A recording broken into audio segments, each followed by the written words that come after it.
Begin our final little mini session of the afternoon. The reason it's a mini session is that we have just two papers today. Am I supposed to hold this with my hand? No. It just feels right, you know? Anyway, hi. Okay, I'll just come down here. No, I can't do that. My name is John Lamb. I'm an English professor here at the University of Kansas, and it is my great pleasure to be the moderator of this final session. Now, before I introduce our two splendid, superb speakers, I have two important pieces of information for you. I want everybody to hold up a number one, because this is the first important piece of information. Great. Some of you are not holding up. Thank you. Number one. Information number one, you can put your hands down now. Piece of information number one is that this is the last session of the day and that we need as much energy from you as you can possibly muster. So bring it. Yes, we got this. All right. Thank you. That was modest at best. Just kidding. The second piece of information, and I want everybody who cares to hold up a number two, and this is the important piece, I mean that first one was important too, is that after this session, please note that this is not where the keynote is for this late afternoon. The keynote that begins at 4:10 actually happens at the art history, the Spencer Museum of Art. I call it the Art History Building because I think in departmental terms. So immediately after our session, you're gonna get up, you're gonna put your stuff together because you're not coming back here, unless you really want to. No, you should not. And you're gonna get on a bus that leaves from right out front here that will take you to the Spencer Museum of Art. Does that work? Or you can drive yourself. It's a one-way ticket, people. So, I'm sorry. In my other life, I was a circus performer. So, any questions about these two pieces of information? Thank you for your attention. Now, on to the real show. We have two excellent speakers today. The first speaker... Oh. I want to stop the sharing so they can see Julia's face. Excellent. Let's just a second. Please pause while we have some brief technical shifts. Nothing like a technical shift. It's really weird seeing your face on the screen like that when you're... It's kind of cool. All right, there we go. Our first speaker is Ramon Alvarado, who is currently assistant professor of philosophy and data ethics at the University of Oregon. He is also a PhD graduate and MA, I think, of the University of Kansas. No? Yeah. Yes? So, a KU PhD, come back here to present. It's kind of supposed to be an energetic moment here. Our second speaker, who's on the screen up there, yeah, right there, is Julia Kott, who is currently a graduate student at the College of William and Mary, an instructional specialist also at William and Mary. And so I don't know that there's anything else except to please welcome Ramon. Hi, Ramon. I'm going to share your PowerPoint. Thanks.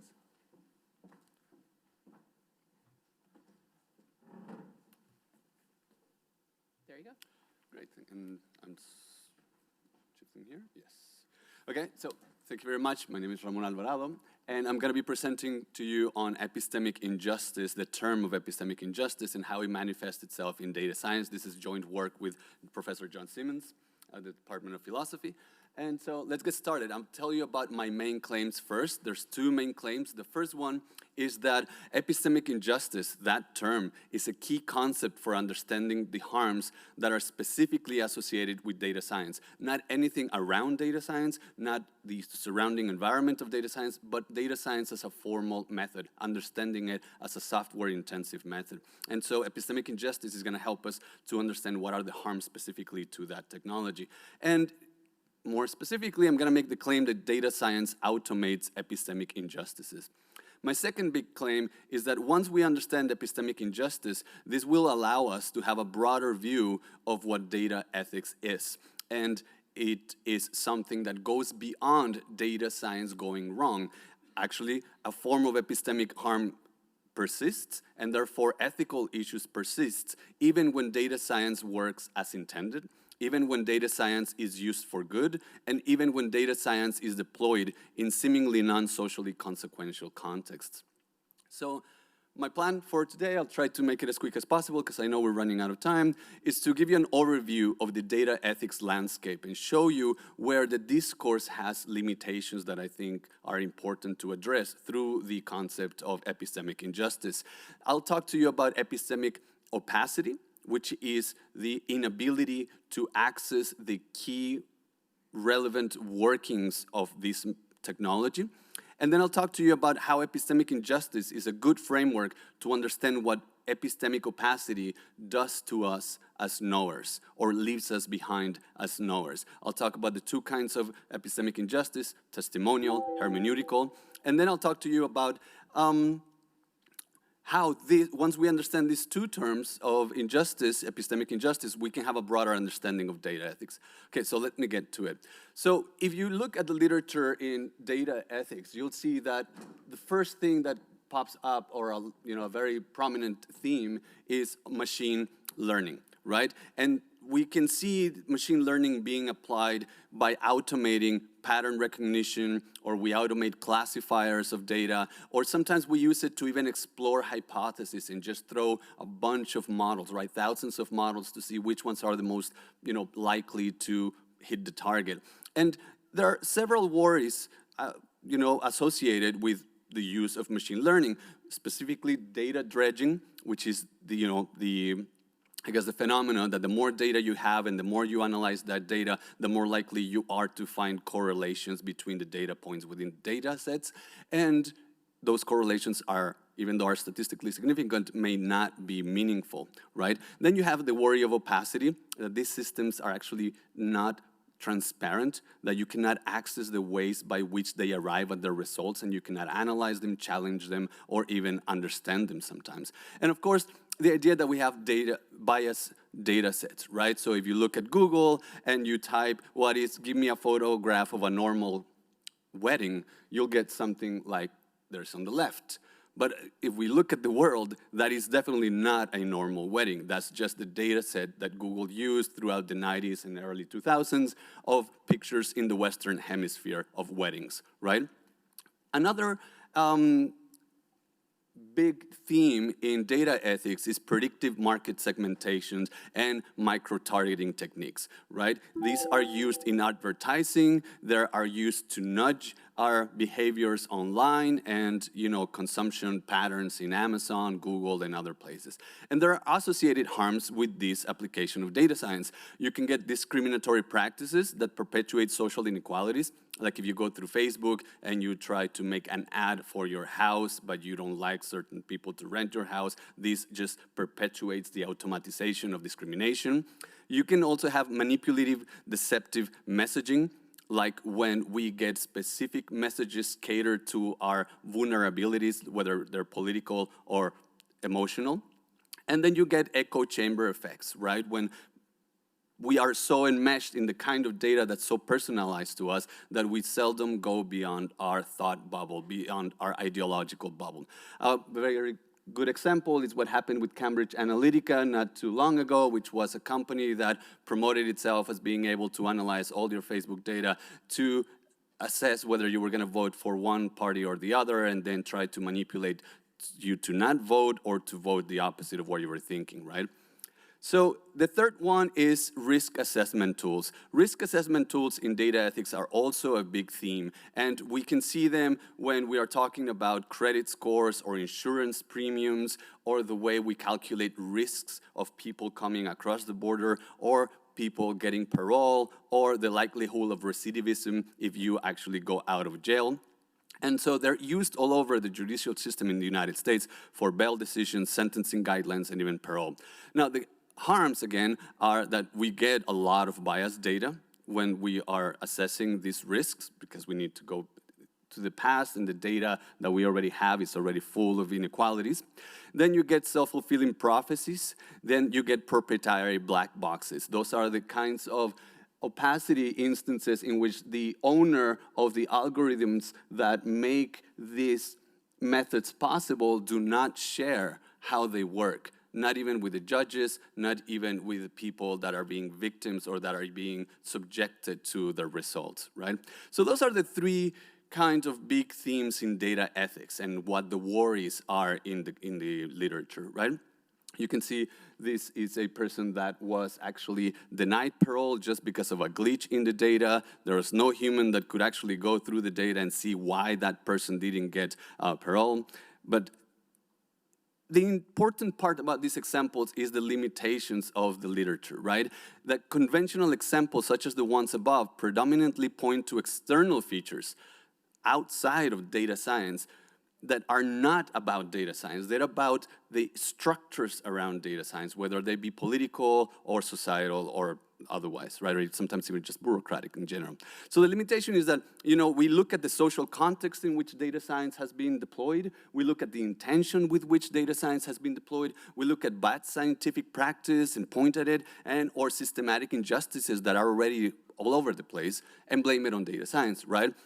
Whether it's in medicine, politics, surveillance, biased data, all of that stuff, right? And so for me, there is a problem, right? And the problem can be can be seen through a little bit of a slogan, like when we use this, right? To say that it is not data science methods that harm people, but people that harm people, right? And by people, you can insert social structures, bad practice. And so we keep blaming the things that are around data science and not getting at what data science has intrinsically that does harm or that can be investigated in itself, right? And so we have this quote by Louisa Moore that says, these kinds of algorithms, risk assessment algorithms, are always already political because they involve combinatorial possibilities and they are arrangements that have effects in the world.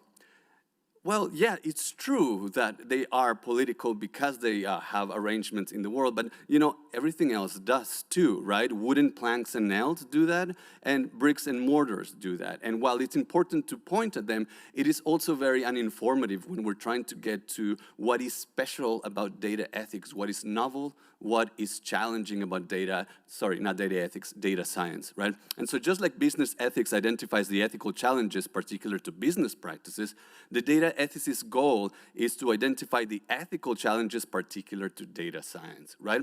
So we might also think that it is not the case that just because we use data science, we will get social injustice, right? Sometimes the only way to get through a social injustice or to fix it is by using data science methodology, right? By making sure that we analyze the data properly so that we know the kinds of statistics that help us identify inequalities, for example. And so it's not always the case that just because we're using data science, we will get social injustices. So the question is, while the data science per se does not necessitate social harms, it still represents a novel set of challenges in the ethical landscape. What is it in data science that our ethical intuitions are warning us about? Like, right, there's something about data science that's novel, that's interesting, but it's also scary, but it's hard to point at. And usually we've been, like I just said, we've been pointing all over the place except at data science itself.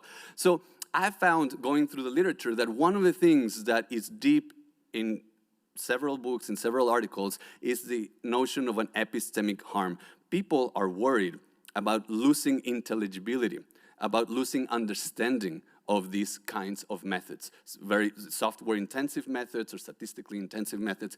And so this is where the harm is, right? That the workings of these models are intelligible only to a tiny elite, or that only a few can read these numbers or do this kind of work, or that, this kind of method is ultimately close to epistemic recourse. That means we cannot challenge it through knowledge by itself. And so we also lose epistemic control, and we have no way to challenge when those methods have results that affect our lives. We have no way of going there and actually trying to, figure out why was the solution to my problem given to me by this machine without me even knowing what weights it took, what considerations, what data sets, and all of that stuff. And so this is a problem of epistemic opacity. Ultimately, what these people are talking about is that these systems are opaque. I can go through each one of these, but I'll leave it for later in the questions. So we have general opacity, which is a very relative kind of opacity. A lot of things are opaque, like your cell phone. If you're not a cell phone person, they just works. right? Essential opacity is actually a bit more problematic. It's the kind of opacity that cannot be surpassed even by those that work on the phones, even by those that construct the phones, right? Is the kind of opacity that is insurmountable by, our limited cognition. And then representational opacity, which is the kind of opacity that is about machine learning methods, neural networks, and other representative ways of analyzing data that are not available to human cognition, right? We don't analyze data the same way that a machine does. And when a machine does, we have no way of knowing exactly how the deep layers did it, right? So anyway, all of this can be understood by a very interesting concept from feminist philosophy coined by Fricker, which is epistemic injustice. And epistemic injustice is when you do something wrong to somebody, but not socially, not physically, but as a knower, specifically as a knower, right? And the way to flesh it out is that you can have testimonial injustice, which is a prejudice that causes a hearer to give a deflated level of credibility to a speaker's word. Or you can have hermeneutical epistemic injustice when there's a gap in collective interpretative resources that puts someone or everybody at an unfair disadvantage when it comes to making sense of their social experiences. This is a really important concept, right? Because it allows us to see that sometimes you're gonna have an epistemic injustice because of epistemic opacity when it's your word against the data model, when it's your knowledge against the myth of objectivity in computer models, or when it's your understanding versus the technical challenges that even corporations put on us, right? And so at least testimonial injustice can be easily understood by the way the system will make us less credible when you're trying to challenge the system itself, right? So people would say, it's like, look, the data speaks for itself. I know you're trying to make a claim about injustice, but ultimately we analyze the data and the data is objective, and so you have no voice, right? That means that you have a deflated level of credibility versus the system. And then you have hermeneutical injustice, in which epistemic opacity is one thing, so the system is opaque, non-transparent, and then you can see that because it is non-transparent, there is a gap. None of us can go, and there's a gap in collective interpretive resources that puts us at an unfair disadvantage to the system. So ultimately, what I want to say is that epistemic injustice as a framework, we can help us discern what are the harms of data science per se, as an automated and formal method, from what are the existing social political contexts in which data science is deployed. And I think that this offers a broader view of data science, because now we can look at what data science does, how it does it, what machine learning does, what artificial intelligence does, and point at it specifically as a method of software, and see that there are several harms that are not just where it has been deployed, right? And so the broader view of data ethics allows us to see that, even when data science is going perfectly as designed, it might not be for our best interest, right? So consider a scenario in which all of the above are satisfied, right? Protection of personal data, pre-approval before use of personal data, data accuracy, transparency, and all of that stuff. Imagine all of that to be satisfied, and we still have a little bit of a worry for unethical questions, right? So I'm gonna go really fast because my time is up now. So, think about nudging. When you get nudged, for example, through data methods, right, data science methods, you are ultimately being hijacked as an agent, and your deliberation has been swayed because they analyze all of your data, they know all of your patterns of behavior, all your cognitive vulnerabilities, and then they deploy messaging or they deploy algorithms that will sway you one way or another. This is a problem in itself, but it's even more of a problem when we use machine learning and other technologies because the process is automated, right? And it's automated through technology that is opaque. And ultimately, it offers no epistemic recourse, no reliability assessment, and therefore no justification for trust. And so ultimately, the main aim of this talk was to show you that epistemic injustice allows us to make an important distinction between the harms particular to data science and the existing social political context in which it is deployed, and that this distinction allows us to ground our ethical intuitions and broaden the scope of what data ethics means. So thank you.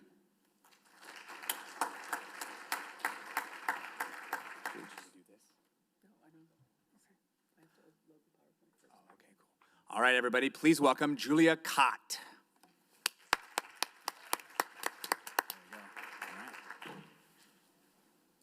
Hello, everyone. Can you hear me? You need to be a little louder, I think. Okay. Can you hear me at this volume? Can you all hear her? No, they're having trouble hearing you. Great. Okay.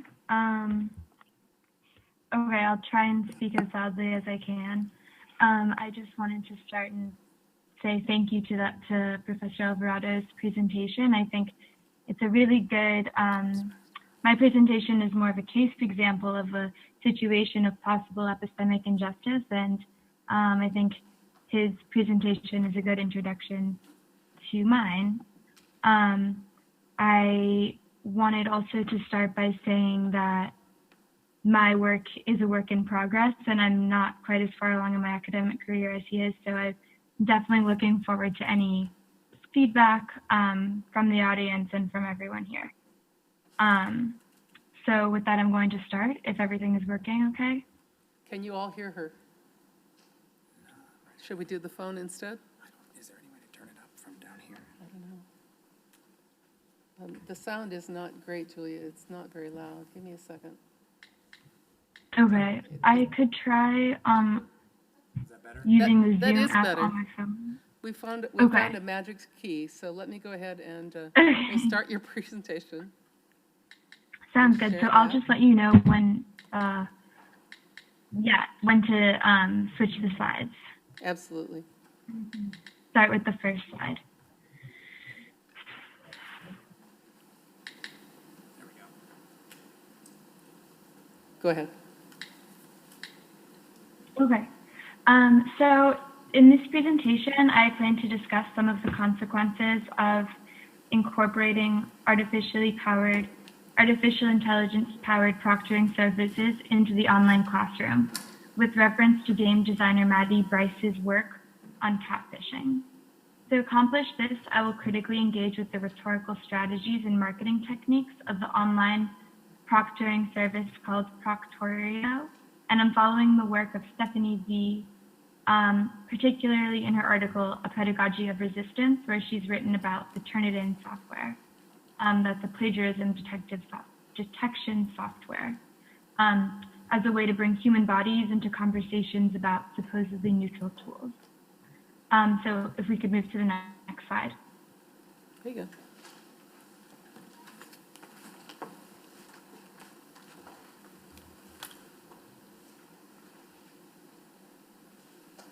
Is it at the next slide?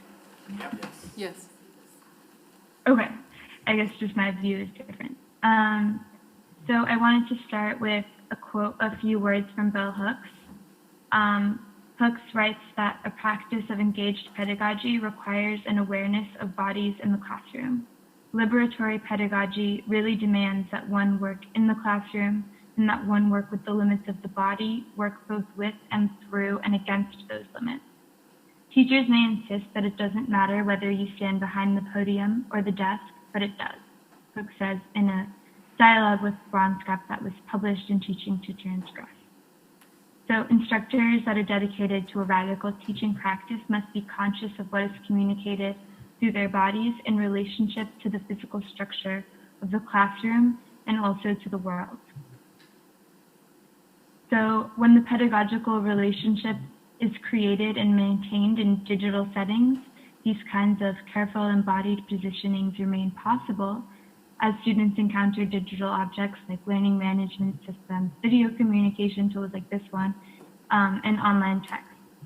These digital tools, just like the academic tradition that Hooks critiques, often purposefully work to hide their own biases and bodies behind their construction. The critical analysis of digital learning environments is particularly important in the present moment as online learning becomes a reality for more students and teachers across the U.S. in higher education.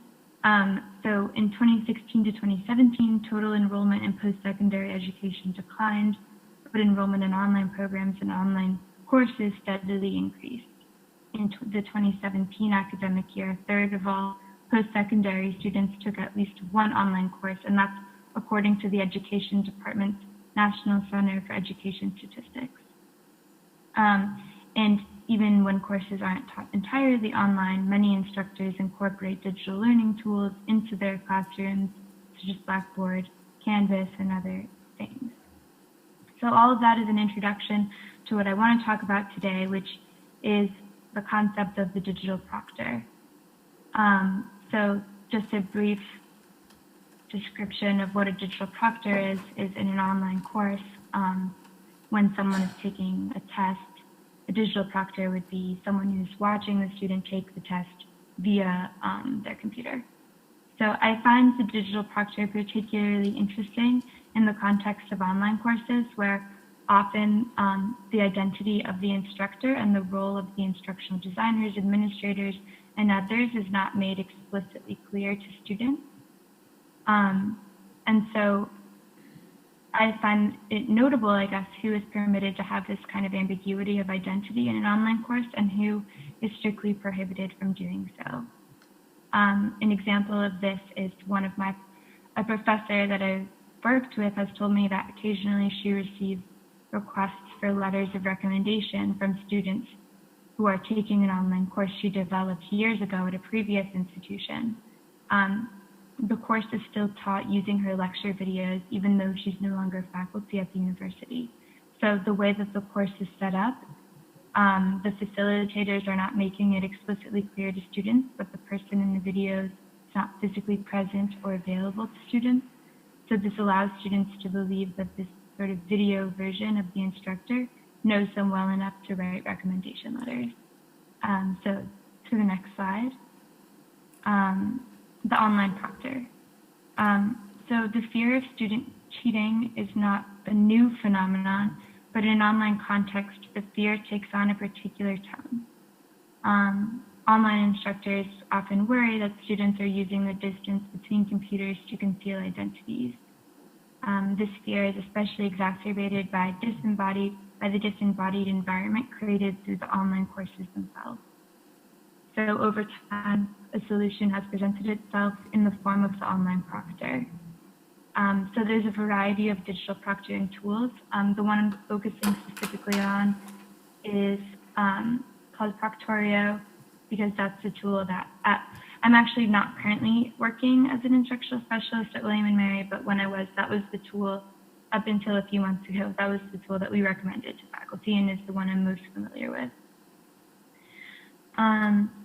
So the presence of a proctor produces a set of expectations and rules. Like travelers in an airport, whereas Simone Brown writes in Matters, the airport is not merely a transportation space marred with the occasional indignity and pat-down, but also a space that demands what Mark B. Seltzer called a confessionary complex that sees to it that the traveler recite a certain truth through rituals and customs, and increasingly to express this truth by way of biometric encoded travel documents that are said to reveal a truth about a person's identity despite what that person claims. Similarly, the online proctor demands student submission to a set of rules in exchange for academic credit via similar sort of biometric requirements. So a little specifically, we can move to the next slide. About Proctorio is that Proctorio is installed as a plugin on each student's Google Chrome browser and records and monitors students while they take an exam.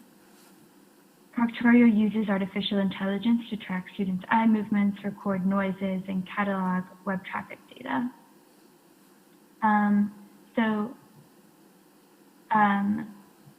Before becoming the founder and CEO of Proctorio, someone named Mike Olson founded a company called Echo Voice. We can move to the next slide. So Echo Voice provided interested companies with data analyses of their social media influence. So Echo Voice software categorized and collected large amounts of data from the internet that mentioned a specific company's brand and then provided that company data on their potential customers. It used a machine learning model to classify the emotional sentiment of posts. According to a promotional video, the software had collected almost 100 gigabytes of data containing 188 million unique words and word combinations. Sort of the idea that if a machine learning system can take in just enough data, it will no longer be biased, sort of expressed in some of the marketing of echo voice. And sort of the commercial interests were driving what was being categorized and how it was being analyzed in this tool. And that, I think, is always, I mean, as Sophia Noble has written, automated decision-making systems are disproportionately harmful to the most vulnerable and least powerful, who have little ability to intervene in them. And I think particularly when it's a commercial platform. And I'm talking about Echo Voice because as of 2019, if you go to echovoice.com, you see the following page, which reads, "Our machine learning platform has a new home." And when you click on that, it directs to Proctorio's website. So for me, what this suggests is that at least whether ideologically or actually technologically, Proctorio as a platform has its roots in this corporate algorithm that was designed to serve corporate interests. And so parts of the underlying structure to Proctorio's development is sort of visible here. In an interview, the founder of Proctorio said that he developed it initially because he found that, quote, "too often students were matriculating into higher division courses without the required knowledge, which resulted in further attempts at academic dishonesty and ultimately low retention rates." So Proctorio was originally designed to make sure students were sort of properly vetted before pursuing higher education. So to bring it to Stephanie Vai, there's sort of this fear or specter, well, this is her actually quoting Rebecca Moore Howard, that there's a specter of internet plagiarism that hangs over the academy, threatening to undo the entire enterprise. So Proctorio sort of offers a solution to these fears. Basically, the idea, if the technology is applied appropriately, will ensure that students are not cheating. One sort of interesting parallel for me here is that someone who is pretending to be someone they're not online is also called catfishing, which brings me to the game designer Maddie Bryce. And she has explored this concept of catfishing through autoethnography. A catfish presents a body online that does not align with the body that the catfish has in real life. So Bryce questions this definition of authenticity, saying that particularly in the online dating world, being trans makes you an automatic catfish. This is because unless she discloses multiple times in multiple locations, she's often banned from dating apps. So transferring this insight into the context of online learning, Proctorio and other, whether or not they're using AI, these sort of digital learning, these digital proctoring services demand that students are who they say they are online, and that's not always as simple as it sounds. So I'm just going to skip ahead a little bit because I'm running low on time. So we can move to the next slide. So Proctorio attempts to mitigate these questions of troubling artificial intelligence bias through the information presented to students and instructors. When Proctorio is incorporated into a course, students receive the message that's on your screen. Personally, I find that quite interesting because it sort of puts forth this idea that the online proctoring service is less biased than a person, that computers are unbiased and don't mind working long hours. Just this sort of equation of technology with neutrality in this tool specifically contains many assumptions. So to the next slide, I've witnessed many instructors making the decision to incorporate Proctorio into their courses. And so the software itself encourages instructors to turn on as many surveillance tools as possible. So as an instructor moves through the various options, they begin to imagine the ways that students might cheat, and they're sort of encouraged to check every box. So if they don't disable right-clicking, that might enable a student to cheat. If they don't lock down a student's screen, that might allow a student to cheat. As they continue to select options, they're also requiring students to have working webcams, microphones, and a movable laptop, etc., to take the exam. So it's sort of, once an instructor starts to use Proctorio, it creates this relationship of continuing to use it and continuing tracking and surveilling students, and sort of demanding a simple relationship between bodies, identification cards, and names that is found in other instances, as mentioned, the Simone Brown in the airport. So I guess this presentation is an exploration of some of the things I've found through my research. I don't think that I have exactly a solution. I'm just exploring some of the biases and limitations of using Proctorio. And one solution, again, following scholars who have done similar work, is to give students the necessary rhetorical strategies to be able to analyze the tools that are required in their courses, so that they can be aware of the ideology behind it, as well as other things.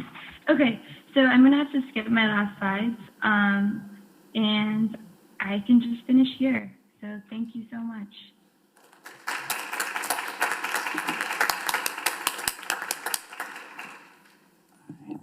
All right. Any questions? You can walk up to this fancy microphone right up front here.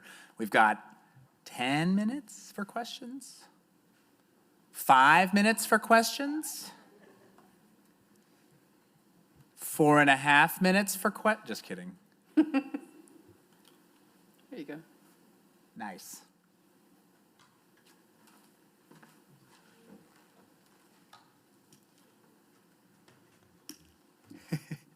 This question is directed at Mr. Ramon Alvarado.